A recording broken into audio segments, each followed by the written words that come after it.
진짜 부자가 되려면 돈 말고 뭐가 필요할까?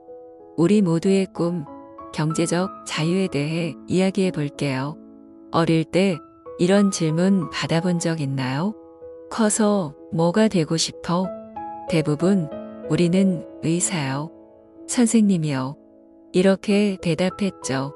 하지만 진짜 중요한 질문은 어떻게 살고 싶어? 입니다. 제가 19살 때였어요. 버스 정류장에서 한 아저씨를 봤는데 비가 오는데도 출근하느라 힘들어 보였어요. 그때 생각했죠. 나는 저렇게 살기 싫다. 그런데 문제가 있었어요. 부자가 되려면 뭐가 필요할까요? 돈. 맞아요. 돈이 필요하죠.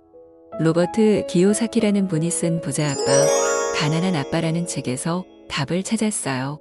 진짜 부자가 되기 위해 필요한 건 돈이 아니었어요. 놀랍죠? 첫째, 꿈과 굳은 의지가 필요해요. 꿈이 있나요? 난 언젠가 자유롭게 여행하면서 일하고 싶어. 가족들이 걱정 없이 살 수 있게 하고 싶어. 이런 꿈 말이에요. 제 친구 민수는 어릴 때부터 자기만의 커피숍을 갖는 게 꿈이었어요. 사람들은 요즘 커피숍이 너무 많아서 망할 거야 라고 했지만 민수는 포기하지 않았어요. 5년 동안 커피 만드는 법을 배우고 아르바이트 하면서 돈을 모았죠. 지금은 동네에서 가장 인기 있는 작은 카페를 운영해요. 꿈과 의지가 없었다면 불가능했을 거예요. 둘째, 배우고자 하는 마음이 필요해요. 학교 다닐 때는 공부 언제 끝나? 이렇게 생각했죠? 저도 그랬어요. 그런데 재미있는 사실은 진짜 부자들은 평생 공부한다는 거예요. 워렌 버핏이라는 세계적인 부자는 85세가 넘었는데도 매일 5, 6시간씩 책을 읽는데요. 왜 그렇게 책을 읽어요? 라고 물었더니 이렇게 대답했어요. 지식은 눈덩이 같아요. 굴리면 굴릴수록 커지죠. 여러분도 관심 있는 것에 대해 배워보세요. 책, 팟캐스트. 방법은 많아요. 배움이 돈이 되는 시대랍니다. 셋째, 신이 준 자산을 활용하는 능력이 필요해요. 난 가진 게 없어. 라고 생각하나요? 다시 생각해 보세요. 여러분은 이미 많은 것을 가지고 있어요. 여러분의 머리, 손, 시간, 에너지, 친구들과의 관계. 이 모든 것이 자산이에요. 제 동생은 그림 그리는 걸 좋아했어요. 취미였죠. 그런데 인스타그램에 그림을 올리기 시작했고 지금은 수익원이 되었죠. 자기가 좋아하는 일로요. 여러분의 특별한 재능은 무엇인가요?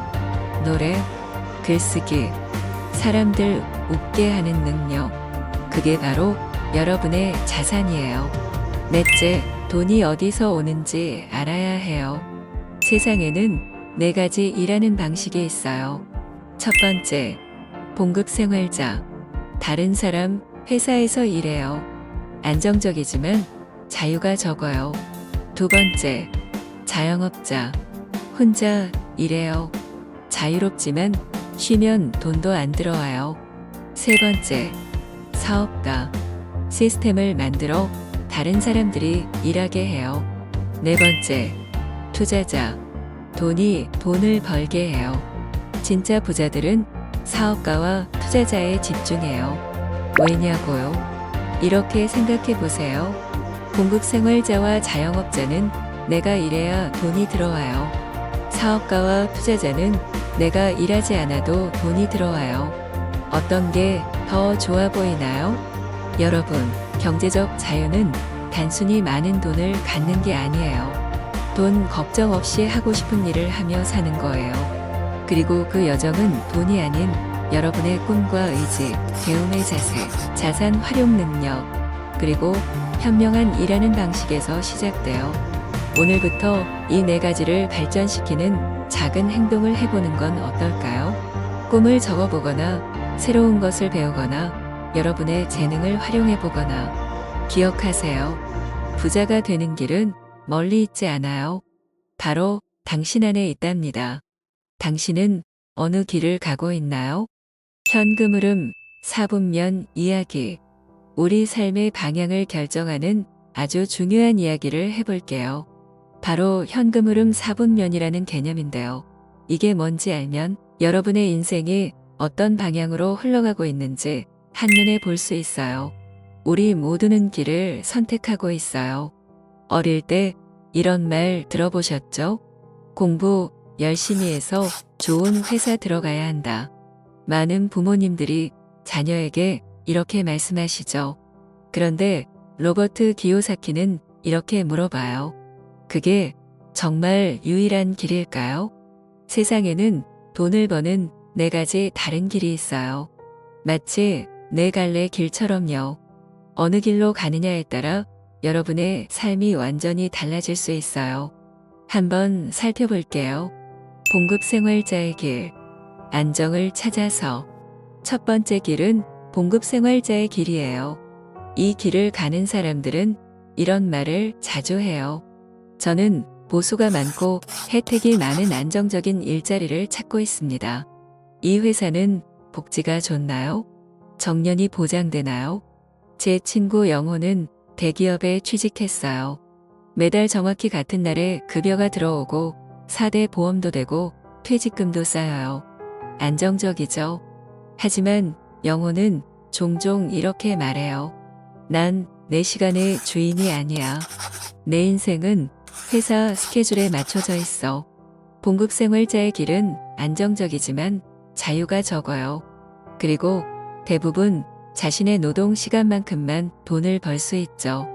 자영업자의 길. 두 번째 길은 자영업자의 길이에요. 이 길을 가는 사람들은 이런 말을 자주 해요. 제 보수는 시간당 $35입니다. 이 일은 제가 직접 해야 합니다. 일을 제대로 할 수 있는 사람을 찾기 어렵습니다. 제 삼촌은 유명한 파티쉐예요. 자기만의 작은 베이커리를 운영하시죠. 삼촌은 항상 말씀하세요. 내 케이크는 내가 만들어야 해. 다른 사람은 내 레시피로도 이 맛을 낼 수 없어. 자영업자들은 자신의 기술과 전문성을 자랑스러워해요. 그들은 봉급생활자보다 더 많은 자유를 가지지만 일을 멈추면 수입도 멈춰요. 그리고 종종 아무도 나만큼 이 일을 잘할 수 없어라고 생각하기 때문에 이를 위임하기 어려워해요. 현실 속 이야기. 제 친구 민지는 대학 졸업 후 대기업에 취직했어요. 봉급생활자의 길. 안정적인 월급에 보너스도 받았죠. 하지만 3년 후 그녀는 회사를 그만두고 자신만의 그래픽 디자인 스튜디오를 열었어요. 자영업자의 길. 회사에서는 내 창의성을 충분히 발휘할 수 없었어. 민지가 말했어요. 이제 내가 원하는 프로젝트만 선택할 수 있고 내 방식대로 일할 수 있어. 하지만 6개월 후 민지는 새로운 문제에 직면했어요. 휴가를 갈 수가 없어. 내가 일을 안 하면 수입이 없거든. 그리고 클라이언트들은 내 작업만 원해. 다른 디자이너에게 일을 맡기면 불만을 표시해. 두 길의 한계. 봉급생활자와 자영업자. 이 두 길은 각자의 장점이 있어요. 하지만 둘 다 한 가지 큰 한계가 있죠. 바로 시간과 돈의 교환이라는 한계예요. 봉급생활자는 시간을 팔아 월급을 받아요. 자영업자는 전문 기술과 시간을 팔아 수입을 얻어요. 둘 다 일을 그만두면 돈이 들어오지 않아요. 이것이 바로 많은 사람들이 평생 일해도 진정한 경제적 자유를 얻지 못하는 이유예요. 당신의 선택은? 당신은 지금 어떤 길을 걷고 계신가요? 봉급생활자, 자영업자, 아니면 다른 길을 찾고 계신가요? 다음 이야기에서는 나머지 2가지 길, 사업가와 투자자의 길에 대해 알아볼게요. 이 길들은 어떻게 시간과 돈의 교환이라는 한계를 뛰어넘는지, 그리고 왜 진정한 부자들이 이 길을 선택하는지 말이죠. 기억하세요. 어떤 길이 옳고 그른 것은 없어요. 다만 각 길이 어디로 이어지는지 알고 선택하는 것이 중요해요. 말의 마법. 당신의 단어가 당신의 세상을 만든다. 우리가 매일 사용하지만 그 힘을 잘 모르고 있는 것에 대해 이야기해 볼게요. 바로 단어입니다. 단어가 어떻게 우리의 삶을 바꾸고 불을 창조하는지 함께 알아봐요. 단어는 강력한 도구다. 이런 경험 있으신가요? 누군가의 한마디가 여러분의 하루를, 때로는 인생을 완전히 바꿔놓은 경험 말이에요. 제 이야기를 잠깐 들려드릴게요.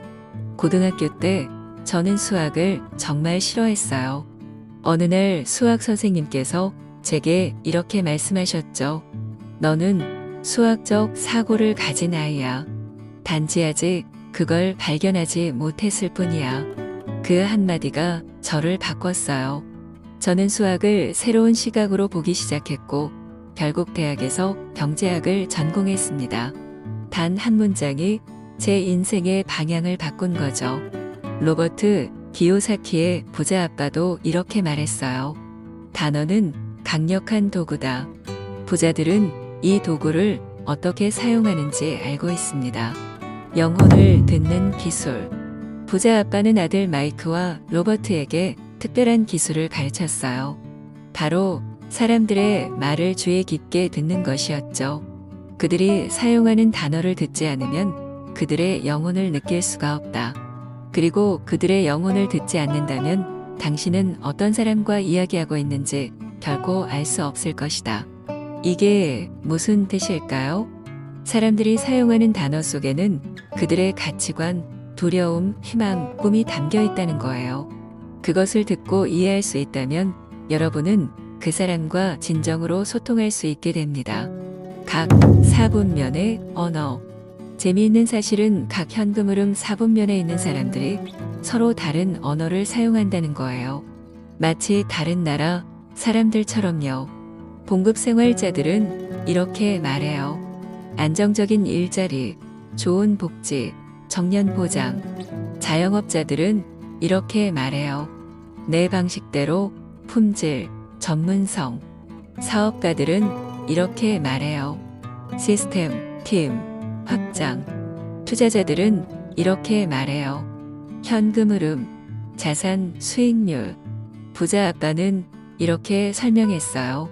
똑같은 단어가 어떤 부류의 사람에게는 흥미로울 수 있지만 다른 사람에게는 오히려 흥미를 떨어뜨릴 수도 있단다. 예를 들어 리스크라는 단어는 투자자에게는 기회를 의미하지만 봉급생활자에게는 두려움을 의미할 수 있어요. 제 친구 지훈이는 사업가예요. 그는 새로운 투자자를 만날 때마다 철저히 준비를 해요. 하지만 그의 준비는 단순히 숫자와 계획이 아니에요. 그는 먼저 상대방이 어떤 사분면에 있는지 파악하고 그에 맞는 언어를 사용해요. 한 번은 은행 임원을 만날 때 지훈이는 안정적인 수익, 리스크 관리, 검증된 시스템과 같은 단어를 사용했어요.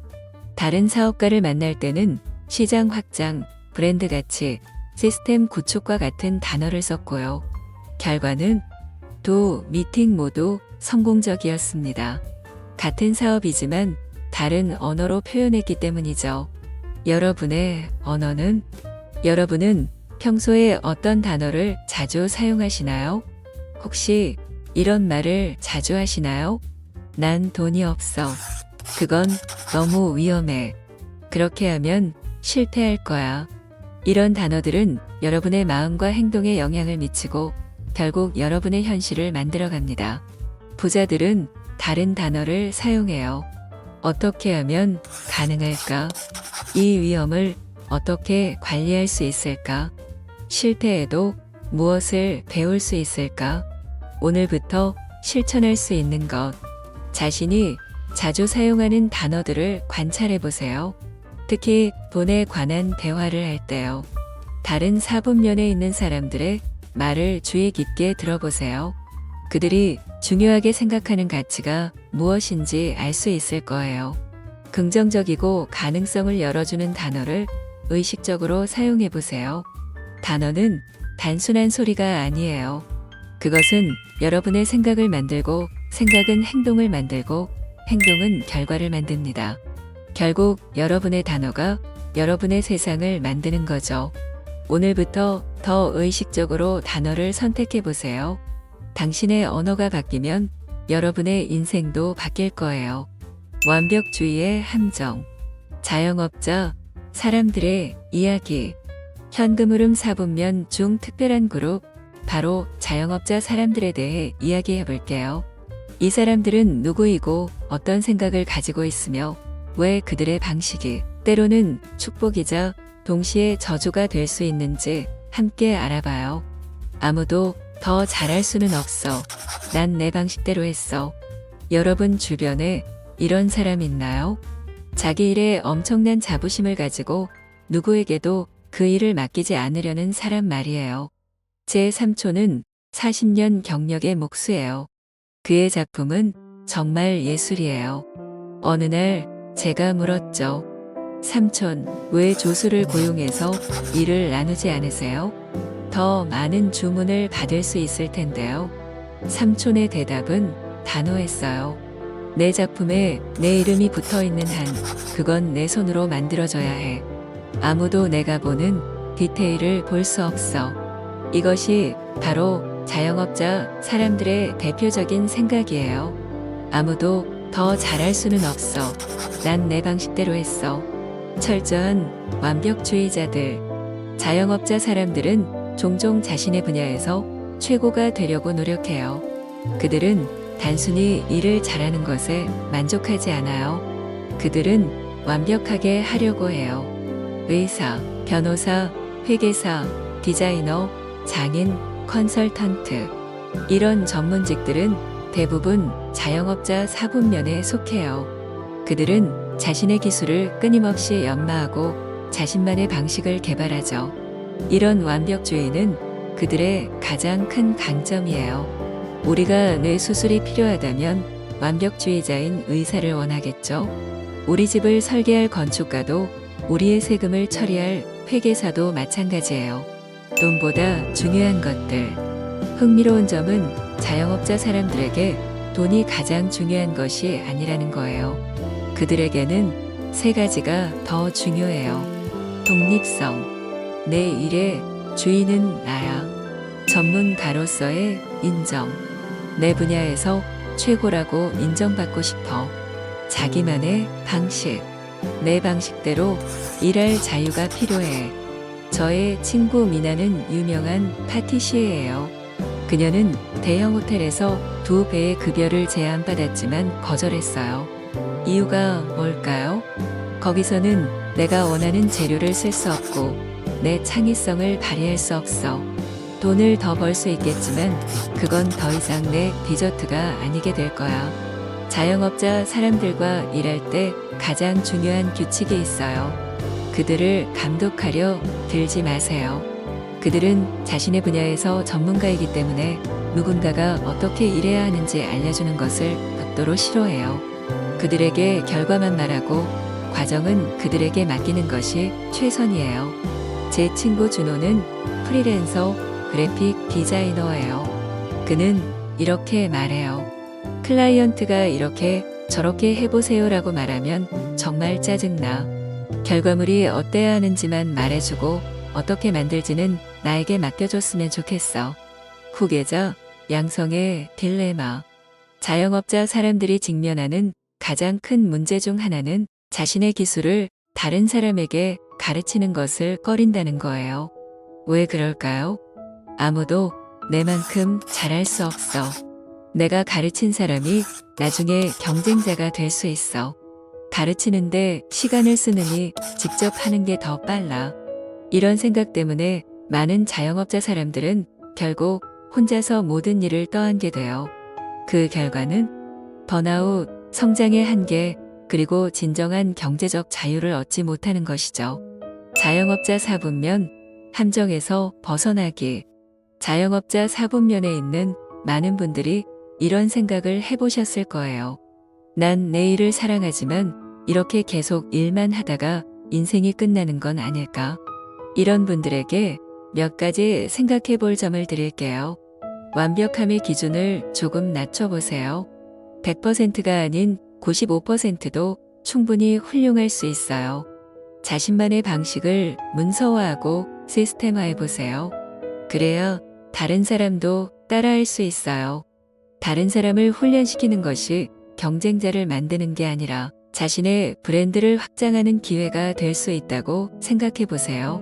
자영업자 4분면의 완벽주의와 전문성은 분명 대단한 강점이에요. 그러나 진정한 경제적 자유를 원한다면 때로는 그 완벽주의를 조금 내려놓고 다른 사람들과 협력하는 법을 배울 필요가 있어요. 당신은 어떤가요? 혹시 자영업자 4분면의 특성이 보이시나요? 그렇다면 오늘부터 한 가지 작은 일을 다른 사람에게 맡겨보는 건 어떨까요? 처음엔 어색하겠지만 그것이 더 큰 자유로 가는 첫걸음일 수 있어요. 쥐덫에 걸린 인생. 우리가 모르게 빠지는 경제적 함정. 많은 사람들이 자신도 모르게 빠져드는 함정에 대해 이야기해 볼게요. 마치 영화 매트릭스처럼 대부분의 사람들이 따르고 있는 인생 시나리오가 있는데 이것이 실은 우리를 경제적 자유가 아닌 경제적 노예로 만들고 있다는 거죠. 함께 이 함정을 들여다봐요. 인생은 정해진 길을 따라가는 것이라는 착각. 어렸을 때부터 우리는 이런 이야기를 들으며 자랐어요. 학교에서 열심히 공부해야 좋은 대학에 갈 수 있어. 좋은 대학을 나와야 좋은 직장을 구할 수 있어. 안정적인 직장이 있어야 행복한 가정을 꾸릴 수 있어. 이게 바로 우리 사회가 만든 정상적인 인생 경로예요. 마치 기차가 레일 위를 달리듯 우리도 이 경로를 따라가야 한다고 믿어요. 전형적인 생활 패턴의 함정. 이 패턴을 한번 따라가 볼까요? 학교. 우리는 좋은 성적을 받기 위해 12년 이상을 공부해요. 졸업. 드디어 자유. 라고 생각했는데 이제 취업 전쟁이 시작돼요. 직장. 안정적인 월급을 받기 시작해요.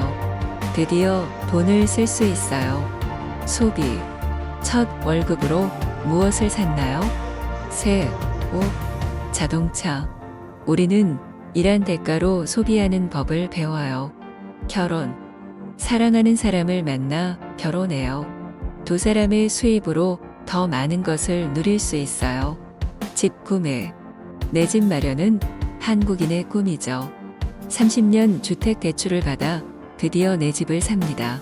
부채 증가. 집뿐만 아니라 차, 가구, 가전제품 모두 할부로 구매해요. 지금 당장 현금은 필요 없습니다. 다달이 할부 가능하니까요. 참으로 즐거운 인생이야. 정말요? 겉으로 보기에 이 삶은 정말 즐거워 보여요.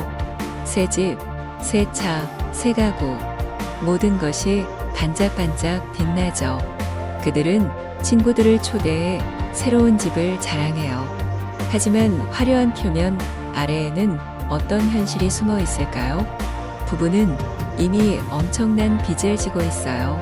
이제 이 부부는 매달 갚아야 할 대출금과 카드값에 허덕이게 돼요.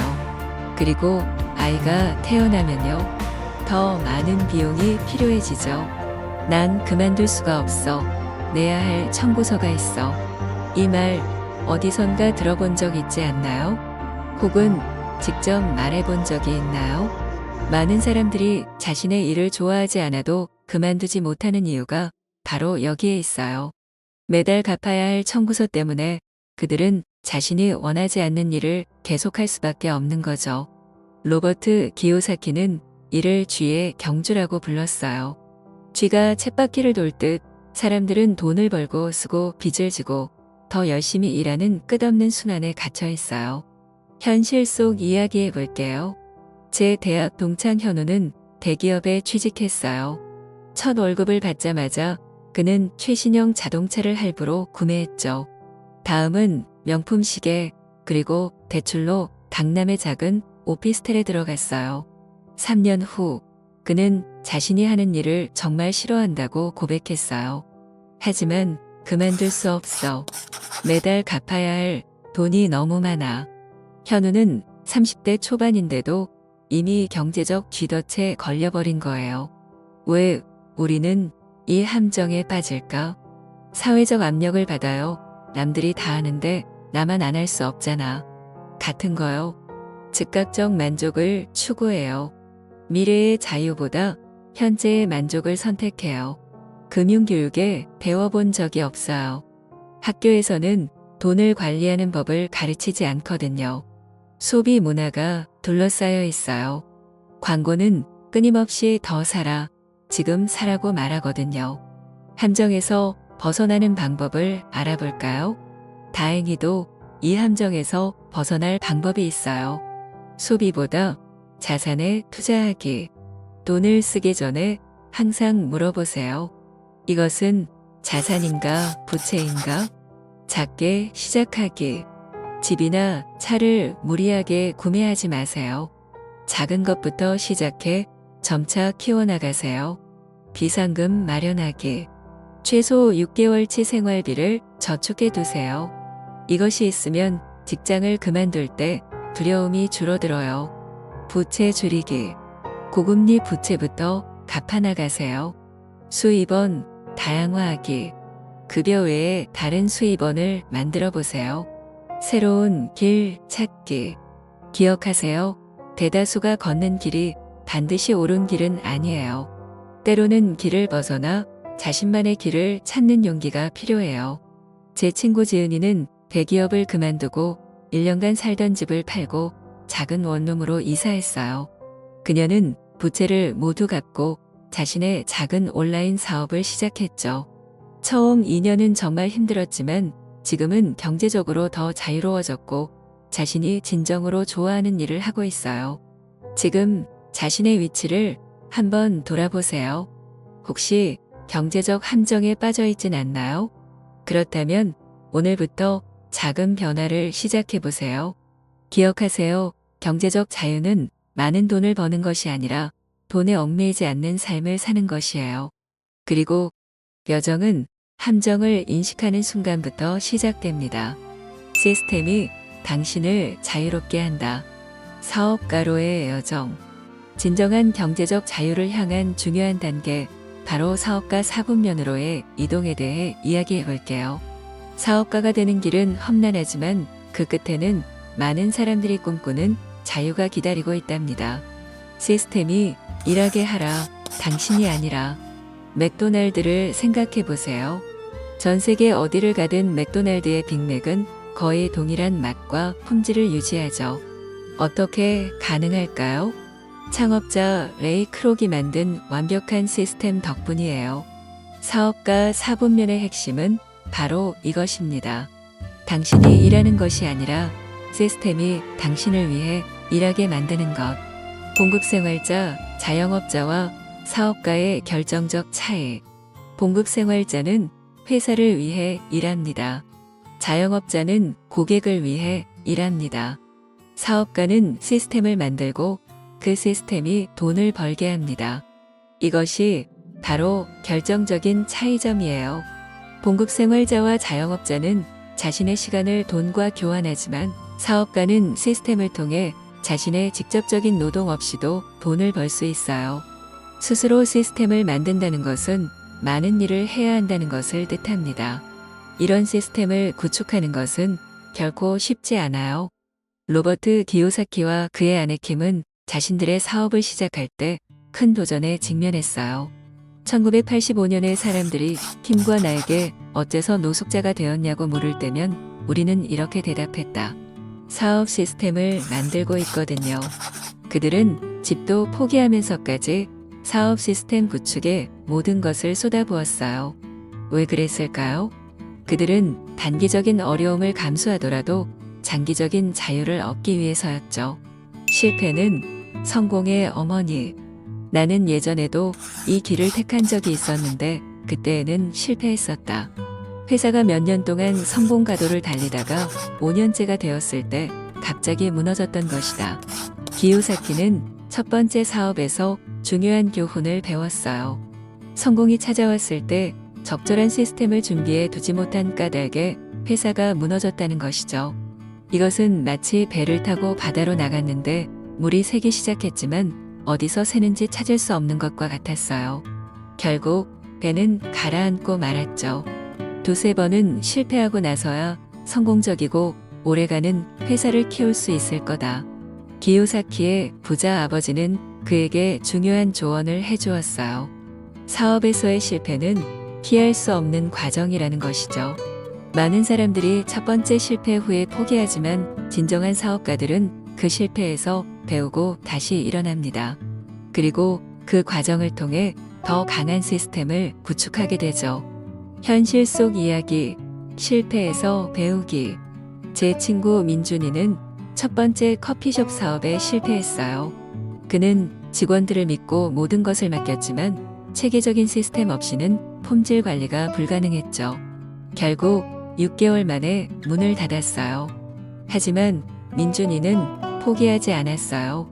그는 프랜차이즈 카페에서 아르바이트를 하며 그들의 시스템을 배웠고 1년 후 두 번째 카페를 열었어요. 이번에는 달랐어요. 그는 모든 과정을 문서화하고 직원 교육 시스템을 만들고 품질 관리 체크리스트를 개발했어요. 2년 후 그의 카페는 3호점까지 확장했고 민준이는 매장에 직접 나가지 않아도 사업이 돌아가는 시스템을 구축했어요. 사업가 4분면으로 이동하기 위한 5단계. 시스템 사고 개발하기. 모든 것을 시스템으로 바라보는 습관을 들이세요. 이 일을 자동화할 수 있을까? 라고 항상 자문하세요. 핵심 프로세스 문서화하기. 당신이 하는 모든 중요한 일을 단계별로 기록하세요. 이것이 나중에 매뉴얼이 됩니다. 팀 구축하기. 시스템을 운영할 사람들이 필요해요. 단순히 직원을 고용하는 것이 아니라 시스템을 함께 개선할 파트너를 찾으세요. 점진적으로 자신을 대체하기. 처음부터 모든 것을 위임하려 하지 마세요. 한 번에 한 가지 업무씩 시스템화하고 위임하세요. 결과에 집중하기. 프로세스보다 결과를 중요시하세요. 시스템이 원하는 결과를 내고 있다면 세부 사항에 너무 집착하지 마세요. 시스템 구축의 어려움과 보상. 시스템을 구축하는 것은 단기적으로는 더 많은 일을 의미해요. 당신이 직접 일하는 것보다 시스템을 만들고 사람들을 훈련시키는 것이 처음에는 더 힘들 수 있어요. 하지만 장기적으로는 그 보상은 엄청나죠. 당신이 없어도 돌아가는 사업, 휴가를 가도 수입이 발생하는 사업, 확장 가능한 사업을 가질 수 있어요. 사업가 4분면으로의 이동은 단순히 사업을 시작하는 것이 아니에요. 그것은 사고방식의 전환, 즉 내가 일한다에서 시스템이 일한다로의 전환을 의미해요. 당신도 이런 생각을 해보신 적 있나요?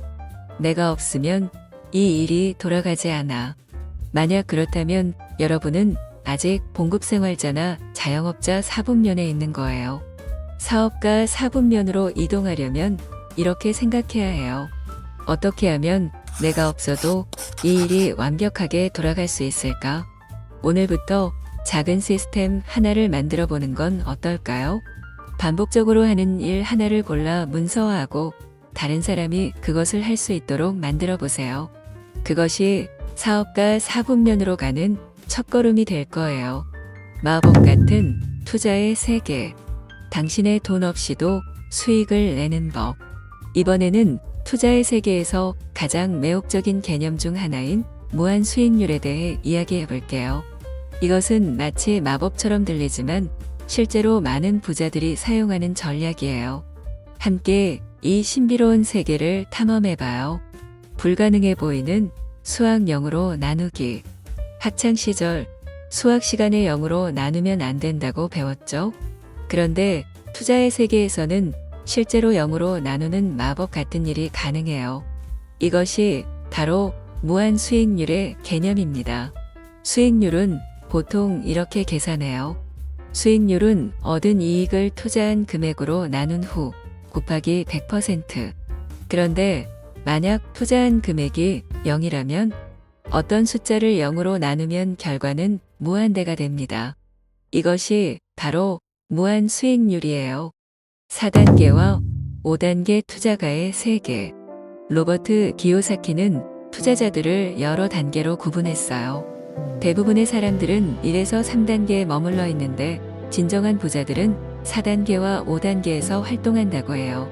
4단계와 5단계 투자가의 세계에서는 리스크는 낮으면서도 무한한 수익률을 기대할 수 있다. 이게 무슨 말일까요? 일반적으로 높은 수익을 원하면 높은 리스크를 감수해야 한다고 생각하죠. 하지만 고급 투자자들은 리스크를 낮추면서도 엄청난 수익을 올리는 방법을 알고 있어요. 무한 수익률, 불로소득, 자기 돈을 투자하지 않고 돈을 버는 것. 무한 수익률의 핵심은 간단해요. 자기 돈을 투자하지 않고 돈을 버는 것. 기요사키는 자신의 경험을 이렇게 설명했어요. 1973년에 나는 100군데 이상을 둘러본 끝에 100% 차입으로 아우이에 있는 아파트 건물을 한 채 구입했는데 그것은 내가 내 돈을 한 푼도 들이지 않았다는 의미다. 그러면서도 나는 매달 $25를 벌 수 있었다. $25가 큰 돈은 아니지만 자신의 돈을 전혀 투자하지 않고 벌었다는 점이 중요해요. 이것이 바로 무한 수익률이죠. 나는 다른 사람들의 돈을 사용해 돈을 벌고 있었다. 부자들이 사용하는 중요한 원칙 중 하나는 OPM이에요. 즉, 다른 사람들의 돈을 활용하는 거죠. 나는 다른 사람들의 돈을 사용해 돈을 벌고 있었고, 이는 자본가라면 반드시 알아야 할 기술이었다. 이것은 투자의 세계에서 가장 강력한 개념 중 하나예요. 부자들은 자신의 돈만으로 부자가 되지 않아요. 그들은 은행의 돈, 투자자의 돈, 정부의 돈 등을 활용해 부를 창출하죠. 이 개념이 너무 추상적으로 들릴 수 있어요. 좀 더 구체적인 예를 들어볼게요. 부동산 투자. 민수는 5천만 원짜리 원룸을 구입할 때 은행에서 4,500만 원을 대출받고 자기 돈은 500만 원만 썼어요. 월 임대료 50만 원에서 대출 이자 25만 원을 뗀 25만 원이 순수익이에요. 1년 후 원룸 가격이 5,500만 원으로 올랐고 민수는 이를 팔아 500만 원의 시세 차익도 얻었죠. 1년간 총 800만 원의 수익을 500만 원 투자로 얻은 셈이니 수익률은 160%예요. 사업 자금. 새 카페를 열기 위해 필요한 1억 원 중 2천만 원만 자기 돈을 썼고 나머지는 투자자와 은행에서 조달했어요. 카페는 매월 1,000만 원의 매출에 200만 원의 순이익을 냈고 1년 후에는 투자금을 모두 회수했어요. 이제 지영이는 자기 돈 없이도 계속해서 수익을 올리고 있어요. 킴과 로버트의 사례. 킴과 나는 니치 배드 컴퍼니를 시작할 때 투자자들부터 $25만 빌렸고 회사가 제 궤도에 오르자마자 그 돈을 모두 갚았다. 오늘날 이 사업은 사람들에게 수백만 달러를 벌어다 주고 있다. 무한 수익률을 위한 3가지 핵심 원칙. 레버리지 활용하기. 레버리지는 적은 힘으로 큰 결과를 만들어내는 도구예요. 금융에서는 다른 사람의 돈, 시간, 지식, 자원 등을 활용하는 것을 말해요. 위험관리 마스터하기. 다른 사람의 돈을 사용한다고 해서 위험이 없는 것은 아니에요. 성공적인 투자자는 위험을 최소화하는 방법을 알고 있어요. 가치 창출에 집중하기. 무한 수익률은 단순히 돈을 빌리는 것이 아니라 그 돈으로 더 큰 가치를 창출하는 것이에요. 모든 관련자에게 윈윈이 되어야 해요. 초보자가 시작할 수 있는 방법. 이런 고급 투자 전략이 초보자에게는 어렵게 느껴질 수 있어요. 하지만 작게 시작할 수 있는 방법이 있어요. 지식 투자. 먼저 투자와 금융에 대해 공부하세요. 지식은 가장 중요한 레버리지예요. 소규모 파트너십. 친구나 가족과 함께 소액으로 투자 그룹을 만들어 보세요. 크라우드 펀딩 참여. 부동산이나 사업 크라우드 펀딩 플랫폼을 통해 소액으로 시작해 보세요. 멘토 찾기. 이미 이런 방식으로 성공한 사람을 찾아 배우세요. 무한 수익률의 개념은 마법처럼 들리지만 실제로 많은 부자들이 사용하는 전략이에요. 물론 위험이 전혀 없는 것은 아니며 책임감과 지식이 필요해요. 기요사키는 이렇게 말했어요. 내가 많은 돈을 벌 수 있었던 한 가지 이유는 다른 사람들과 다른 방식으로 생각하도록 교육받고 훈련을 받았기 때문이다. 오늘부터 투자에 대해 다르게 생각해 보는 건 어떨까요? 당신의 돈이 당신을 위해 일하게 하는 것도 좋지만 다른 사람의 돈이 당신을 위해 일하게 한다면 그 가능성은 무한대가 될 수 있어요. 부자의 머릿속. 당신의 생각이 당신의 지갑을 결정한다.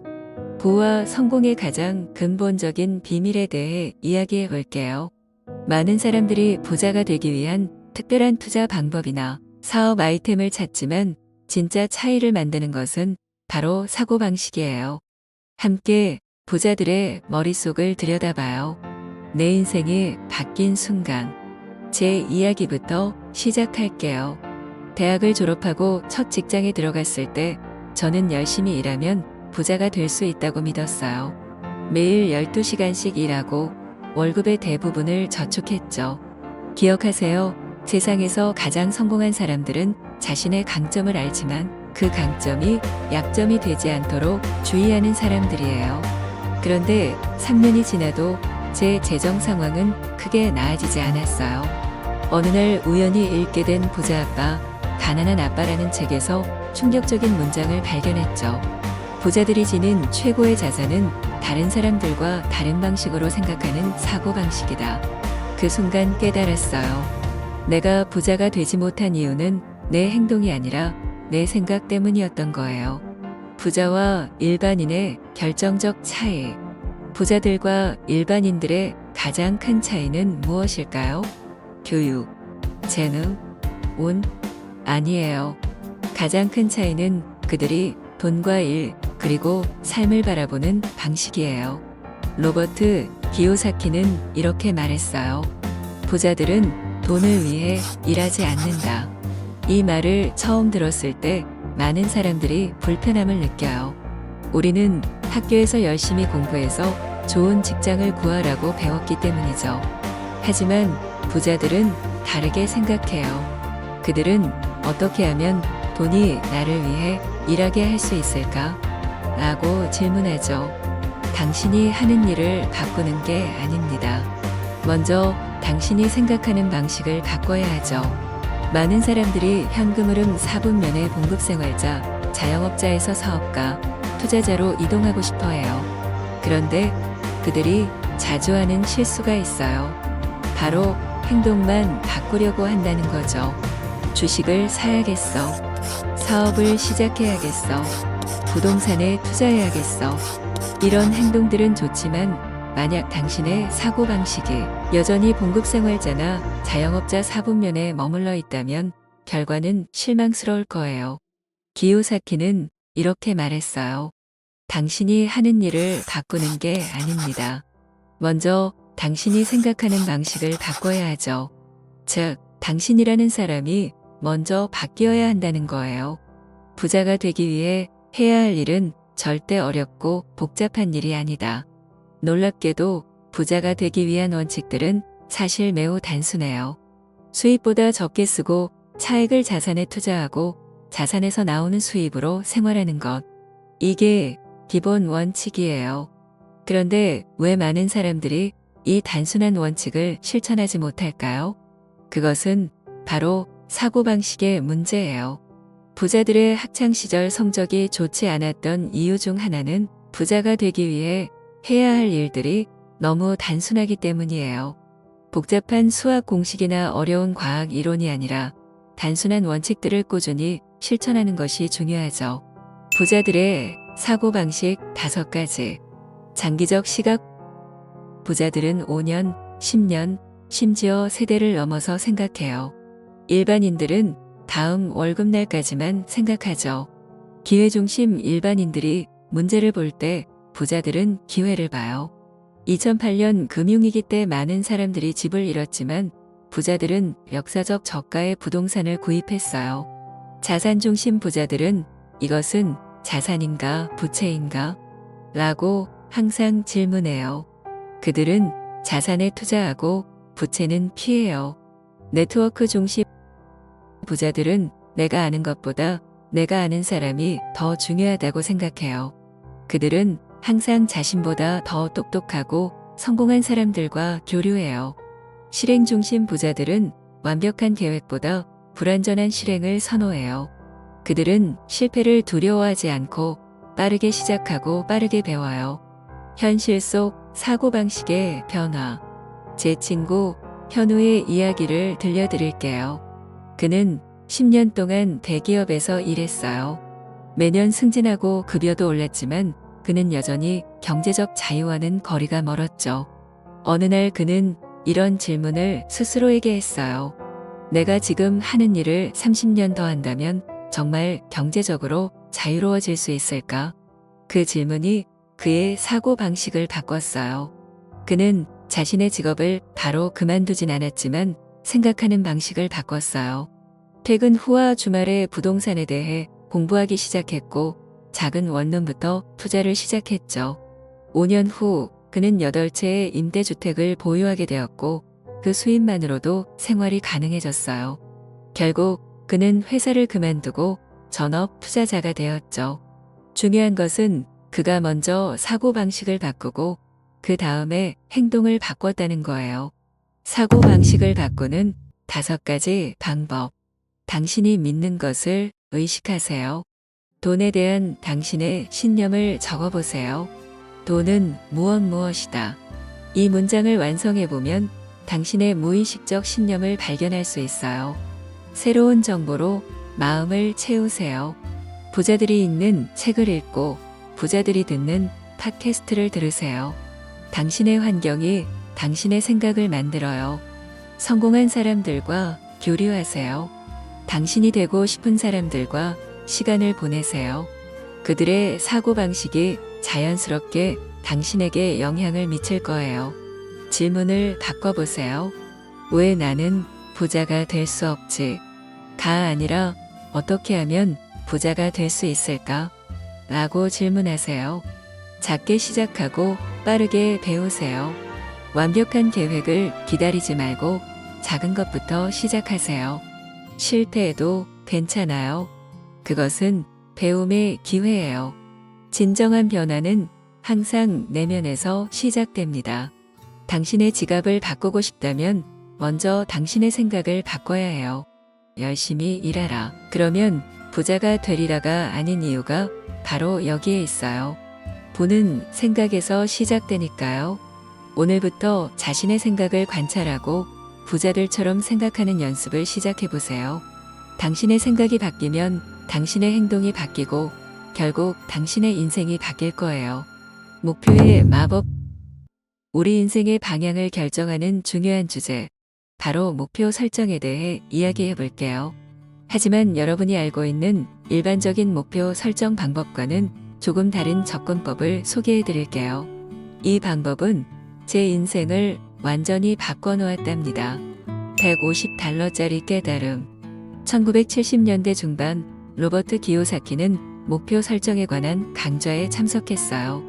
당시 그는 $150라는 큰 돈을 내고 주말 시간을 투자하는 것이 아깝다고 생각했죠. 파도 타기를 즐길 수도 있었는데 말이에요.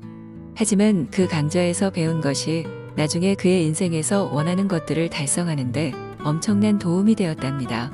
그 강좌에서 강사는 칠판에 3개의 단어를 적었어요. 되라, 하라, 가지라. 이 3단어가 바로 오늘의 핵심이에요.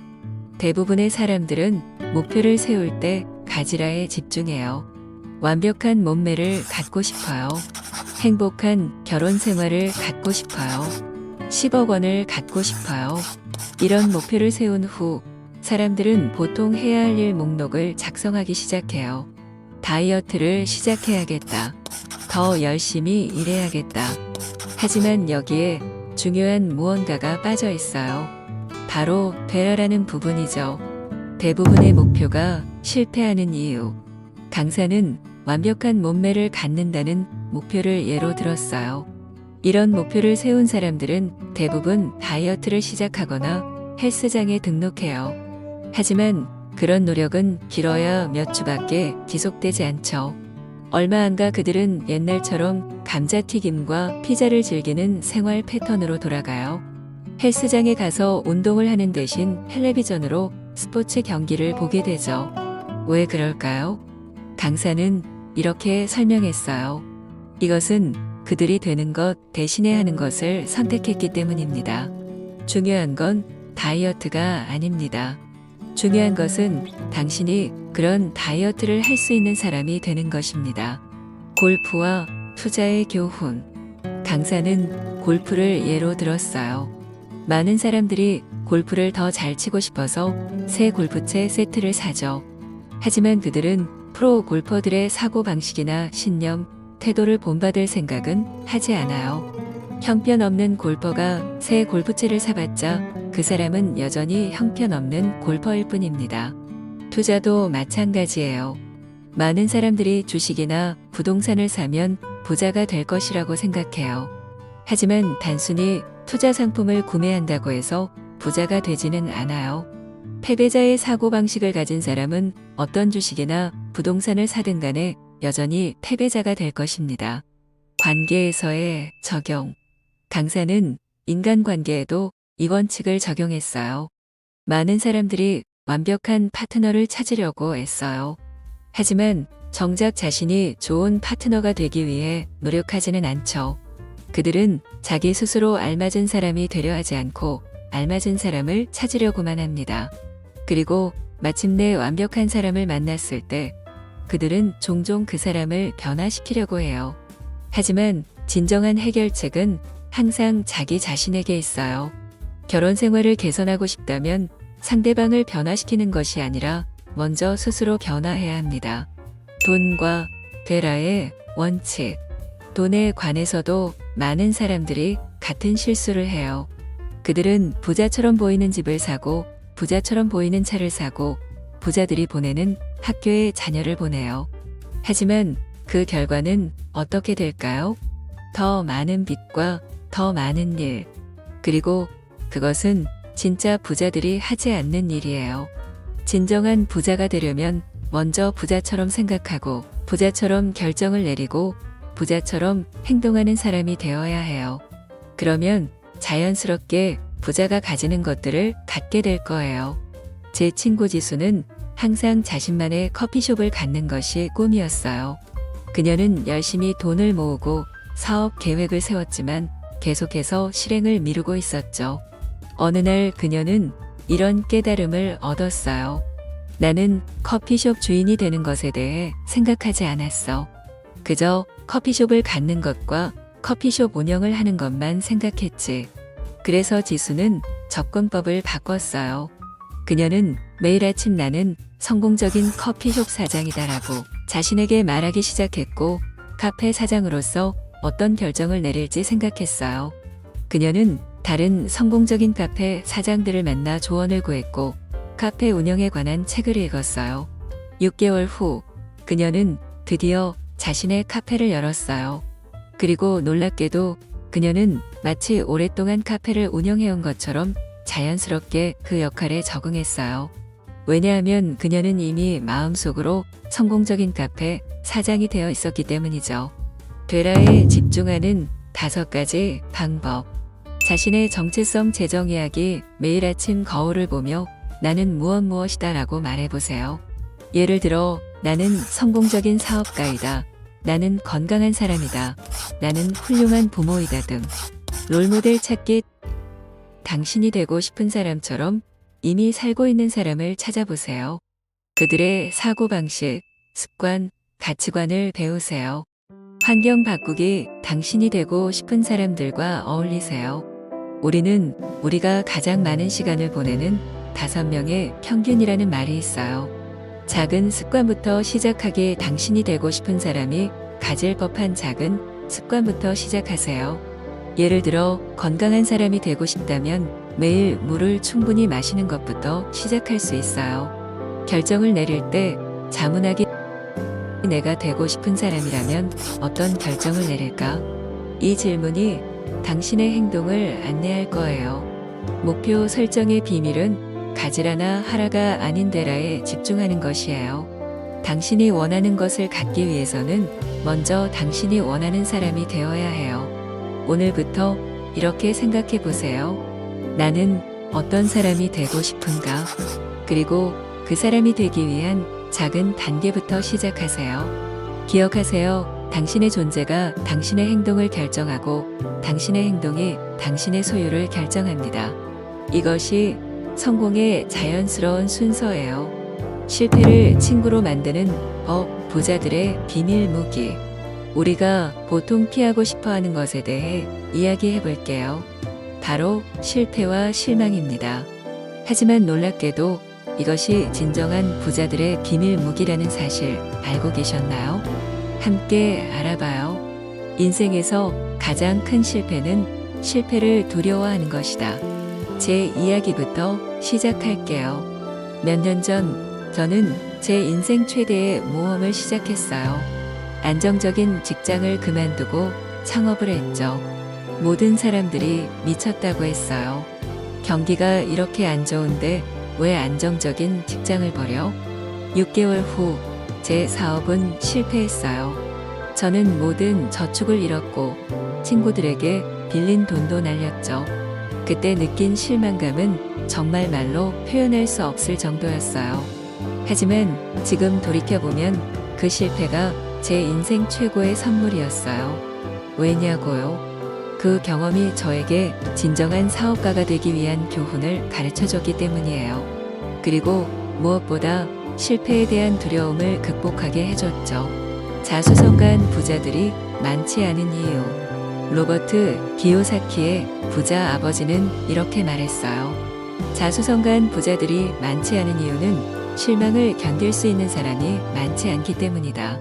보통 사람들은 실망을 감내하는 법을 배우지 않고 평생 그것을 피해 다니기만 하지. 이 말이 정말 와닿지 않나요? 우리 대부분은 어릴 때부터 실패를 피하라고 배웠어요. 학교에서는 실수하면 나쁜 성적을 받고 직장에서는 실수하면 질책을 받죠. 하지만 부자 아버지는 실망이 배움의 중요한 일부라고 믿었어요. 우리는 실수를 통해 배우듯이 실망을 통해 인격을 만든다. 실패할 것을 기대하라. 부자 아버지의 또 다른 중요한 조언은 이거였어요. 실패할 것을 기대하라. 오직 바보들만이 모든 게 자기들이 원하는 대로 될 거라고 생각하지. 이 말은 비관적이거나 패배주의적인 태도를 가지라는 게 아니에요. 오히려 현실적이 되라는 거죠. 어떤 새로운 일을 시작하든 처음부터 완벽하게 할 수는 없어요. 실패와 실망은 과정의 일부랍니다. 실망할 것을 기대하라는 건 수동적이 되라거나 패배감에 젖으라는 게 아니다. 그건 내가 원하지 않을 수도 있는 불리한 상황에 대해 정신적으로 그리고 감정적으로 준비해 두라는 의미야. 에디슨의 10,000번 실패. 토마스 에디슨이 전구를 발명하기까지 10,000번 이상 실패했다는 이야기를 들어보셨나요? 누군가 그에게 그렇게 많이 실패하는 것이 낙담되지 않느냐고 물었을 때 에디슨은 이렇게 대답했다고 해요. 나는 10,000번 실패한 것이 아니라 전구가 작동하지 않는 10,000가지 방법을 발견한 것이다. 이것이 바로 성공한 사람들의 마인드셋이에요. 그들은 실패를 끝이 아닌 과정으로 봐요. 인내심의 중요성. 많은 사람들이 좋은 아이디어로 사업을 시작하지만 첫 번째 어려움에 부딪히면 포기해요. 기요사키는 이렇게 말했어요. 이제까지 나는 참신하고 대단한 사업 아이디어를 가진 사람들을 수없이 만나보았다. 흥분은 한 달 남짓 지속되다가 곧 실망감이 찾아온다. 얼마 지나지 않아 처음에 느낀 기대와 흥분이 사라지고 나면 그들은 이렇게 말한다. 그건 참 좋은 아이디어였어요. 그렇지만 효과가 없었죠. 효과가 없었던 것은 아이디어가 아니에요. 다만 실망의 힘이 더 컸을 뿐이죠.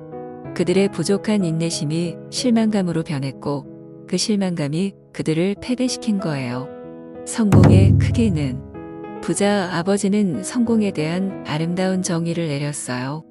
성공의 크기는 내 욕망이 얼마나 강력한지, 내 꿈이 얼마나 큰지, 그리고 그 과정에서 내가 실망감을 어떻게 다루는지에 따라 결정된다. 이 말은 성공이 단순히 목표 달성이 아니라 그 과정에서 우리가 어떻게 성장하고 발전하는지에 관한 것임을 보여줘요. 실패와 실망을 다루는 5가지 방법. 실패를 배움의 기회로 보세요. 모든 실패에서 최소한 한 가지 교훈을 찾아보세요. 이 경험에서 내가 배울 수 있는 것은 무엇인가? 감정을 인정하되 그것에 압도되지 마세요. 실망감은 자연스러운 감정이에요. 그것을 부정하지 말고 인정하되 그 감정이 당신의 다음 행동을 결정하게 하지 마세요. 작게 시작하고 빠르게 실패하세요. 큰 실패를 피하는 가장 좋은 방법은 작게 시작해서 빠르게 실패하고 조정하는 것이에요. 이것이 현대 스타트업의 핵심 원칙이죠. 성공한 사람들의 실패 이야기를 읽어보세요.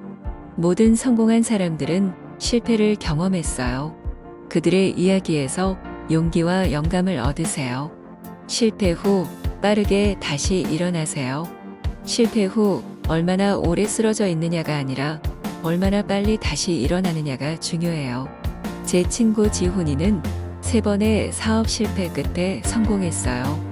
첫 번째 레스토랑은 위치가 좋지 않아 6개월 만에 문을 닫았고, 2번째 온라인 쇼핑몰은 재고 관리 문제로 실패했어요. 3번째 개발 사업은 파트너와의 갈등으로 무너졌죠. 많은 사람들이 그에게 포기하라고 했어요. 4번째도 실패할 거야. 하지만 지훈이는 이렇게 말했어요. 나는 이미 레스토랑이 실패하는 방법, 온라인 쇼핑몰이 실패하는 방법, 그리고 파트너십이 실패하는 방법을 알아. 이제 그것들을 피하는 방법도 알지. 그의 4번째 사업, 건강식품 배달 서비스는 대성공이었어요. 왜냐고요? 그는 이전 실패에서 배운 모든 교훈을 적용했기 때문이에요. 실패와 실망은 인생에서 피할 수 없는 부분이에요. 중요한 것은 그것을 어떻게 바라보고 대응하느냐예요. 부자들은 실패를 두려워하지 않아요. 그들은 실패를 배움의 기회로 보고 더 강해지고 더 현명해지는 방법으로 활용해요. 오늘부터 실패를 친구로 생각해 보세요. 그것은 당신에게 중요한 교훈을 가르쳐주는 엄격한 선생님이에요. 그리고 기억하세요. 실패는 끝이 아니라 성공으로 가는 과정의 일부랍니다. 경제적 변화를 기회로 만드는 법. 미래에 관한 이야기, 특히 우리 모두가 직면하게 될 경제적 변화에 대해 이야기해 볼게요. 로버트 기요사키는 오래전에 중요한 예측을 했는데 그의 말이 점점 현실이 되고 있어요. 함께 미래를 준비하는 방법을 알아봐요. 변화는 선택이 아닌 필연. 우리는 지금 거대한 변화의 시대를 살고 있어요. 기술, 경제, 사회 구조, 모든 것이 빠르게 변하고 있죠. 기요사키는 이렇게 예측했어요. 향후 몇 년 뒤에 우리는 우리의 용기를 시험할 거대한 경제적 변화를 경험하게 될 것이다. 이 말이 1990년대에 쓰여졌다는 점을 생각하면 정말 놀라워요. 그 후 우리는 2008년 금융위기, 코로나19 팬데믹, 그리고 현재의 경제적 불확실성까지 여러 경제적 폭풍을 경험했죠. 변화의 시대에 살아남는 법. 많은 사람들이 변화를 두려워해요. 하지만 기요사키는 변화가 두려움의 대상이 아니라 기회라고 말해요. 문제는 우리가 어떻게 그 변화에 대응하느냐에 있어요. 앞으로는 자신의 감정을 통제하는 사람, 자신이 자신의 길을 방해하도록 내버려 두지 않는 사람, 감정이 자신의 길을 방해하도록 내버려 두지 않는 사람, 그리고 성숙한 감정을 통해 새로운 경제적 기술을 배우는 사람들이 성공하게 될 것이다. 이 말은 성공의 열쇠가 지식이나 기술만이 아니라 감정지능, 즉 EQ에 있다는 것을 강조해요. 불확실성과 변화의 시대에는 감정적 회복력이 가장 중요한 자산이 될 수 있어요. 실망을 초석으로 변환하기. 기요사키는 미래에 대한 아름다운 비전을 제시해요. 미래는 새로운 시대와 함께 변화하고 개인적인 실망을 미래를 위한 초석으로 변환시킬 수 있는 사람들의 것이다. 이 말은 단순히 변화에 적응하는 것을 넘어 실패와 실망까지도 성공의 발판으로 삼을 수 있는 사람들이 미래를 주도할 것이라는 의미예요. 현실 속 변화의 물결. 실제로 우리 주변에서 이미 많은 변화가 일어나고 있어요. 일자리의 변화, AI와 자동화로 많은 전통적인 일자리가 사라지고 있어요. 반면에 10년 전에는 존재하지 않았던 새로운 직업들이 등장하고 있죠. 경제 구조의 변화, 공유 경제, 디지털 노마드, 부업 문화, 전통적인 직장 개념이 흔들리고 있어요. 교육의 변화, 대학 학위보다 실제 기술과 경험이 더 중요해지고 있어요. 온라인 교육과 평생 학습이 새로운 표준이 되고 있죠. 돈의 개념 변화, 디지털 화폐, 블록체인, 새로운 금융 시스템, 돈의 정의와 사용 방식이 바뀌고 있어요. 제 친구 민석이는 15년 동안 대기업에서 안정적으로 일해왔어요. 그런데 2년 전 그의 부서가 AI 시스템으로 대체되면서 갑자기 실직했죠. 처음에는 큰 충격이었어요. 하지만 민석이는 이 위기를 기회로 바꾸기로 결심했어요.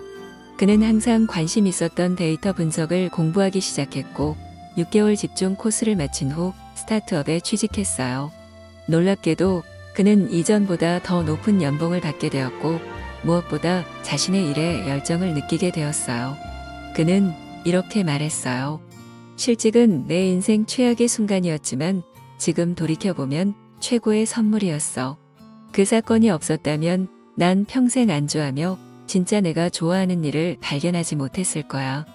미래를 위한 5가지 준비 전략. 다양한 수입원 만들기. 한 가지 수입원에만 의존하지 마세요. 부업, 투자, 온라인 비즈니스 등 여러 수입원을 개발하세요. 디지털 기술 배우기, 기본적인 코딩, 데이터 분석, 디지털 마케팅 등의 기술은 미래에 필수적일 거예요. 네트워크 확장하기, 다양한 분야의 사람들과 연결되세요. 기회는 종종 예상치 못한 연결에서 옵니다. 자산 구축하기. 단순히 돈을 모으는 것보다 자산을 구축하는 데 집중하세요. 부동산, 주식, 사업 등 현금 흐름을 만들어내는 자산이 중요해요. 감정지능 개발하기. 스트레스 관리, 회복력, 적응력 등 감정지능을 키우는 데 투자하세요. 이것이 미래의 진정한 경쟁력이 될 거예요. 불확실성 속에서 확실한 것 찾기. 변화의 시대에는 많은 것이 불확실해요. 하지만 몇 가지 확실한 것들이 있어요. 변화는 계속될 것이다. 변화의 속도는 점점 더 빨라질 거예요. 적응하는 사람이 살아남는다. 다윈이 말했듯이 가장 강한 종이 살아남는 것이 아니라 변화에 가장 잘 적응하는 종이 살아남아요. 모든 위기에는 기회가 있다. 2008년 금융위기 때 에어비앤비와 우버가 탄생했다는 사실을 기억하세요. 자기 투자가 최고의 투자다. 당신의 지식, 기술, 네트워크, 건강에 투자하는 것은 절대 잘못된 투자가 아니에요. 미래는 불확실하지만 그렇기 때문에 흥미롭기도 해요. 기요사키의 말처럼 미래는 변화를 두려워하지 않고 실망을 초석으로 변환할 수 있는 사람들의 것이 될 거예요. 오늘부터 변화를 두려워하지 말고 오히려 그것을 기회로 바라보는 연습을 시작해 보세요. 새로운 기술을 배우고 다양한 수입원을 만들고 무엇보다 당신의 감정지능을 개선하세요. 기억하세요. 폭풍이 오기 전에 준비하는 사람이 폭풍 후에 무지개를 볼 수 있어요. 지금 당장 준비를 시작하세요. 성공의 가장 큰 비밀, 자신을 믿는 힘. 모든 성공 여정의 핵심이자 시작점에 대해 이야기해 볼게요. 바로 자기 자신을 믿는 힘입니다. 이것이 없다면 어떤 지식, 기술, 전략도 의미가 없어요. 함께 자신을 믿는 힘에 대해 알아봐요. 돈은 스스로를 믿지 못하는 사람들에게는 머무르지 않는다. 로버트 기요사키의 이 말은 정말 강력한 진리를 담고 있어요. 돈은 단순한 종이나 숫자가 아니라 에너지와 같아요. 그리고 이 에너지는 자신감과 자기 신뢰가 있는 곳으로 흘러가는 경향이 있죠. 생각해 보세요. 여러분이 투자자라면 자신의 아이디어와 능력을 의심하는 사람과 확신에 찬 사람 중 누구에게 돈을 맡기고 싶으신가요? 대답은 명확하죠. 자기 신뢰가 부족할 때 나타나는 징후. 많은 사람들이 자신을 충분히 믿지 못하면서도 그 사실을 인식하지 못해요. 다음과 같은 생각이나 말을 자주 하신다면 자기 신뢰에 문제가 있을 수 있어요. 나는 그런 재능이 없어. 다른 사람들은 할 수 있지만 나는 안 돼. 지금 당장 무언가를 해야 할 것 같아. 나는 운이 없어. 그건 너무 위험해. 이런 말들은 단순한 생각이 아니라 여러분의 영혼이 보내는 신호예요. 기요사키는 이렇게 말했어요. 감정이 절정에 이를 때면 종종 개인적인 진실이 드러난다. 바로 그런 진실의 순간에 우리는 이런 이야기를 듣는다. 제 친구 지영이는 10년 동안 대기업에서 마케팅 매니저로 일했어요. 그녀는 항상 자신만의 브랜딩 에이전시를 창업하고 싶어 했지만 한 번도 실행에 옮기지 못했죠. 어느 날 저녁, 우리는 함께 저녁을 먹고 있었어요. 지영이는 회사에서의 불만을 토로하다가 갑자기 이렇게 말했어요. 솔직히 난 내 능력으로 사업을 성공시킬 수 있을지 확신이 없어. 그 순간 그녀의 얼굴에 놀란 표정이 스쳤어요. 마치 자신의 가장 깊은 두려움을 처음으로 소리내어 말한 것 같았죠. 그것은 진실의 순간이었어요. 6개월 후 지영이는 용기를 내어 회사를 그만두고 자신의 에이전시를 시작했어요. 처음에는 힘들었지만 그녀의 자기 신뢰가 강해질수록 사업도 성장했죠. 지금 그녀의 에이전시는 3명의 직원을 고용하고 있고 지영이는 이전보다 더 행복해 보여요. 역사를 돌아보면 자기 신뢰의 힘을 보여주는 수많은 예를 찾을 수 있어요. 토마스 에디슨은 전구를 발명하기 전에 1000번 이상 실패했지만 자신의 비전을 믿었어요. 스티브 잡스는 자신의 회사에서 쫓겨났지만 자신의 비전을 믿고 돌아와 애플을 세계 최고의 기업으로 만들었어요. 이들 모두에게 공통점이 있다면 바로 자신을 믿는 강한 힘이었어요. 자기 신뢰를 키우는 5가지 방법. 작은 성공부터 시작하세요. 달성 가능한 작은 목표를 세우고 그것을 이루세요. 작은 성공이 모여 자신감을 만들어요. 내면의 비판적인 목소리를 인식하세요. 우리 모두는 내면의 비판적인 목소리를 가지고 있어요. 그 목소리를 인식하고 이것은 사실이 아니야 라고 말하는 법을 배우세요. 자기 대화를 바꾸세요. 난 할 수 없어를 난 배우고 있어로 바꾸세요. 언어가 현실을 만들어요. 실패를 배움의 기회로 보세요. 모든 실패에서 교훈을 찾으세요. 실패는 끝이 아니라 성장의 기회예요. 자신을 좋은 사람들로 둘러싸세요. 여러분을 지지하고 격려하는 사람들과 시간을 보내세요. 부정적인 사람들은 여러분의 자기 신뢰를 갉아먹을 수 있어요. 자기 신뢰와 행동의 관계. 자기 신뢰는 단순한 감정이 아니에요. 그것은 행동으로 이어져야 의미가 있죠. 기요사키는 이렇게 말했어요. 당신이 해야 할 행동, 자기 자신을 믿고 지금 당장 시작하라. 많은 사람들이 완벽한 시기나 모든 것이 준비될 때를 기다려요. 하지만 그런 때는 절대 오지 않아요. 진정한 자기 신뢰는 불완전한 상태에서도 행동할 수 있는 용기를 주는 거예요. 진정한 부의 시작점. 많은 사람들이 부자가 되기 위해 복잡한 투자 전략이나 사업 아이디어를 찾아요. 하지만 진정한 부의 여정은 훨씬 더 기본적인 곳에서 시작돼요. 바로 자신을 믿는 것이죠. 부자 아버지는 이렇게 말했어요. 중요한 것은 우리가 겪게 될 변화들과 그 과정에서 어떤 사람이 될 것이냐 하는 것이다. 노숙자가 되지 않는 게 중요한 게 아니다. 이 말은 외부 환경이나 결과보다 내면의 변화가 더 중요하다는 것을 강조해요. 자신을 믿는 사람은 어떤 상황에서도 다시 일어설 수 있어요. 자기 신뢰의 실천 오늘부터 시작하세요. 자기 신뢰를 키우는 것은 하루아침에 이루어지지 않아요. 그것은 매일의 작은 선택과 행동을 통해 천천히 쌓이는 거예요. 오늘부터 이런 작은 실천을 시작해 보세요. 하루에 한 가지 두려운 일을 하세요. 편안함의 영역을 벗어나는 작은 행동이 자신감을 키워요. 성취 일기를 쓰세요. 매일 밤 그날의 작은 성취들을 기록하세요. 시간이 지나면 놀라운 진전을 볼 수 있을 거예요. 자기 자신에게 친절하세요. 실수를 했을 때 자신을 비난하지 마세요. 친구에게 말하듯 자신에게 친절하게 말하세요. 작은 약속을 지키세요. 자신에게 한 약속을 지키는 것이 자기 신뢰의 기본이에요. 오늘 30분 걷겠다와 같은 작은 약속부터 시작하세요. 감사하는 마음을 가지세요. 매일 감사한 것들을 생각하세요. 감사함은 풍요로운 마음가짐을 만들어요. 자기 신뢰는 단순한 자신감이 아니에요. 그것은 자신의 가치, 능력, 그리고 미래에 대한 깊은 믿음이죠. 그리고 이 믿음이 바로 모든 성공의 시작점이에요. 기요사키의 마지막 메시지를 다시 한번 상기해 보세요.